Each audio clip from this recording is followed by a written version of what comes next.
I don't belong here. I mean, I belong here on this little red spot right now in front of you. At least that's what my daughter and curator Osla says. I don't feel like I belong here in front of a talented group of people, educated professionals, talented students, trying to tell you about what I know and what you should learn. I feel like an imposter. I feel like that frequently in my adult life.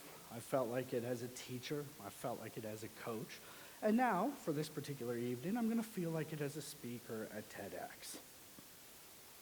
My name is Allan Doel. I'm a teacher here at ISU, and what I'm going to try to walk you through is my ABCs for how to get past feeling like an imposter. An alphabet soup, if you will, that'll give you a solution when you feel like you're in the same space. So, my A is for audacity. The audacity to walk through doors into rooms where you don't feel comfortable. It's easy to stay comfortable. It's easy not to take the risk, not to try out, not to put yourself in a position to fail. In fact, it's very comfortable to do so. But the sheer motion and movement of being crazy enough to take that risk is where the possibility of success begins. In order to succeed, you have to put yourself in a position to fail. And to put yourself in a position to fail requires the audacity to do so. You have to have that. Earlier in my teaching and volleyball coaching career, I saw a job advertisement for a summer volleyball camp coach. And being a young teacher at the time, I thought that this would be a great opportunity to maybe, go out to the mountains, network with some other coaches, steal a few drills, and of course, as any good teacher knows, make some cash during the summer. I figured that this was going to be a very relaxed environment. There'd be some middle school athletes, maybe some lower level high school athletes that wanted to move up the depth chart of their particular high school varsity teams. Low stress, no big problem, no big deal. So off I sent my CV, had forgotten all about it in the hustle and the bustle of the end of the school year when one day at around 4:30, my phone rang. Picked up my cell phone and walked outside because I'm old enough that you had to walk outside to get good reception for a cell phone. Took a phone call, and it was Jim Placus from Volleyball Alberta on the other end of on the phone. And he was asking me about my CV and about this job. And he started talking about what the job meant at this particular camp in Jasper. He started talking about the fact that there was going to be college coaches there, university coaches there, university athletes that were going to use it as their opening to get warm for the university season, some highly scouted club athletes. And I soon realized that I was probably in over my head. So in that moment, I had to choose whether I was going to fake it or run away. In short, did I want to step up or step out? So I did what any normal human being would do. I faked it. I told them, yep, I was ready for this challenge. I was really looking forward to moving up the coaching ranks. I wanted to work with some high-level athletes, which was true. The part about being prepared to do it was not.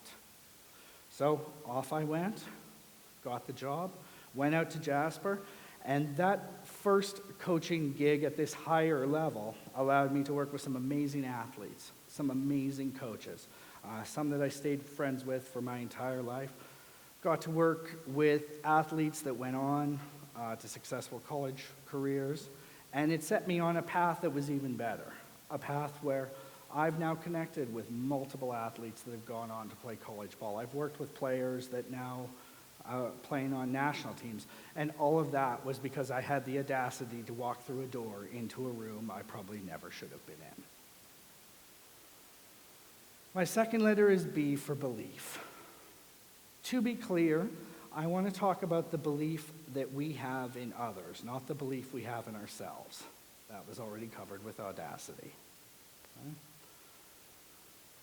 Being able to feel that we are believed in, to be comfortable enough to be allowed to fail, to extend past our limitations, is ultimately super important for all students, athletes, adults of any age, of any ability. We need to be comfortable to fail. If we're allowed to fail, we're going to go past our limitations, or at least our self-imposed limitations, to move out, to go farther, to do things that we've never thought we could do before. That's where the belief of somebody is important. Now, I've been lucky. Numerous times I've applied for jobs or hesitated to apply for jobs, whether they be teaching, whether they be coaching, whether they be, standing on a stage at TEDx. And usually behind me has been my wife suggesting that, you know what, go for it. You can do that. Yeah, I know you can handle that. And more often than not, though you'll be the judge if she was right today, she's been right.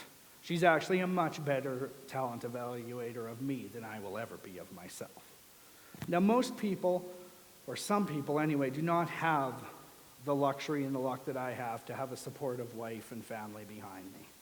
And for them, we need more people to step up with that belief.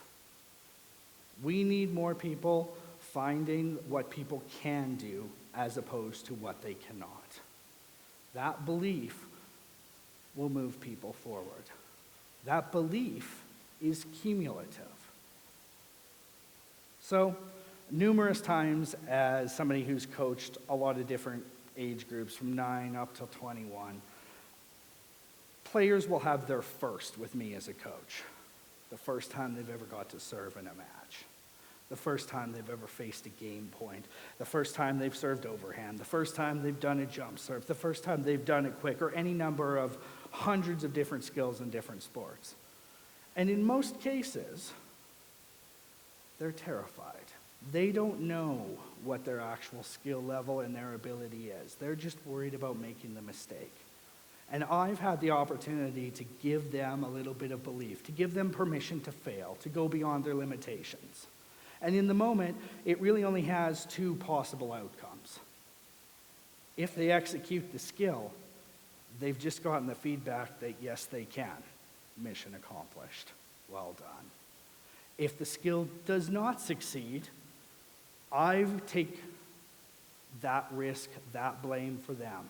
I own that, give them a little bit of encouragement, and then they know for the future that they are allowed to go out there and take a risk, to take a gamble, and push themselves, and they will be backed. That sort of level of belief, that sort of passing on the trust, the protection from the failure in the moment is cumulative. I'm not really worried about that singular point. It rarely matters. What I'm worried about is the future. Now, for every time that one of their teammates needs to go a little bit beyond where they're comfortable, or they need to do something that they're not sure about, they know I'll be standing there behind them. And in the long run, that is going to pay off infinitely more than that singular point and that singular moment would matter. As well, as a community, as a group of people, that sort of belief is exponential. Others' belief in my teaching and coaching ability has allowed me to work with students and athletes who then felt like they could push themselves.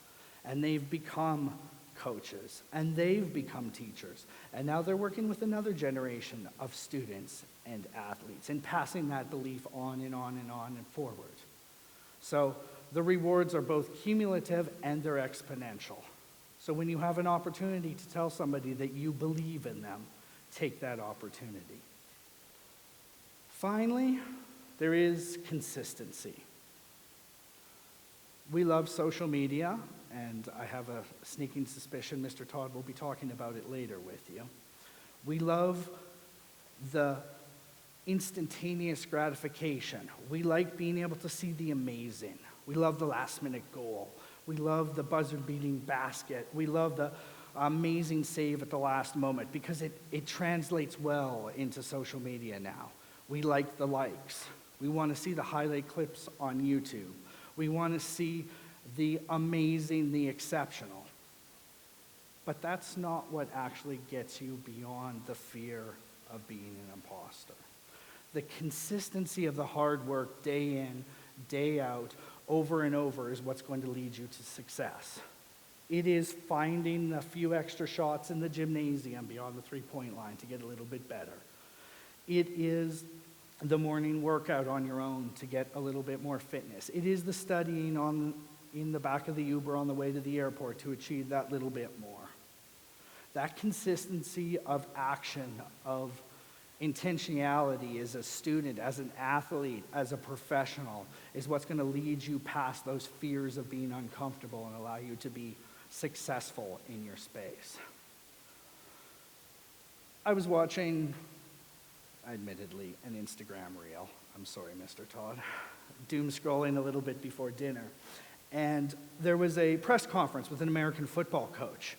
And it was after the game, of course, and they were talking about his team coming back and performing a miraculous comeback. They were down something like 3 touchdowns in the first half, came back, won on a last-second field goal, and the reporters kept asking him, like, what did you say in the halftime speech? What sort of motivation did you give your players? How did you bring them to this point where they can make this comeback? And he dodged for a little bit and kind of, passed it off here and there. And then finally, I think he got impatient with the questions and said, I didn't say anything. What you saw in the second half was the results of our consistent practice, the work we've done all season long to make sure we do the little things right, to make sure that we understand whose job is what our roles are, what we need to accomplish, who's going to take care of the important things on the field. He said there was no miraculous speech. I don't have a halftime speech for that. What I have is a bunch of players who just didn't play great in the first half, but their consistency of their effort shined through in the second half, and they were victorious. That allowed them to succeed. There was no YouTube miracle. There was no highlight reel. There was no Hollywood moment. It was just the collected consistency finally shining through. We need to remember that. That's the highlight we should be looking at. Don't look for the amazing moment, as nice as they are and as great of theater as they will make. Look for the people that are putting that consistent effort in, that are putting the little work in, behind the scenes quietly that are unseen.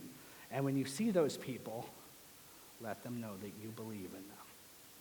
So, I've given you my A, B, and C, a little bit of alphabet teacher speak. And I just kind of want to finish that with, something from my generation, right? Michael Jackson once said, ABC, it's as easy as 1, 2, 3. I'm not going to tell you it's going to be easy. It's not. It's never simple. It's never easy. It's hard, and it takes time. And as my favorite Hollywood moment from the movie Moneyball is, there is a scene where Billy Bean comes to talk to a washed-up player. His arm is shot, and he wants to convince him to play a new position. And he looks at the player and he goes, Scott, it's baseball. It's not that hard. And he looks over at his assistant general manager, Ron Washington, and he goes, Wash, tell him. And Wash just looks at the player and goes, it's extremely hard. Being yourself, getting over a fear of where you are and of what you want to accomplish is extremely hard.